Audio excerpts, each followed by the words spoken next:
How to fix WhatsApp crashing on iPhone. Let's get started. For that, first of all, open up Settings. Inside your, tap on General.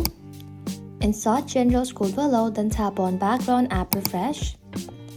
Here you will see a list of all installed apps. Find WhatsApp and then toggle it off. This helps reduce background activities that can cause the app to crash. Now, once done, head back and then tap on iPhone storage. Now, make sure you have enough space available. If your storage is full, WhatsApp may crash frequently. If needed, you can delete unwanted apps, photos, or files to free up space. After that, scroll down to WhatsApp. Then, inside WhatsApp storage menu, tap on Offload app, then confirm by tapping on Offload app again. Once the process is complete, simply tap on Reinstall app.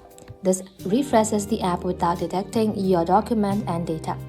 Now head back to General, tap on Software Update, and if any update is available, download and install the latest iOS version. Outdated software can also cause apps like WhatsApp to crash. Now, if the problem still isn't fixed, head back to your home screen, long press on WhatsApp, tap on Remove app, tap on Delete app, then tap on Delete again. Once deleted, simply open up your App Store and then reinstall it. By following these steps, your WhatsApp crashing issue on iPhone should now be completely fixed. That's it.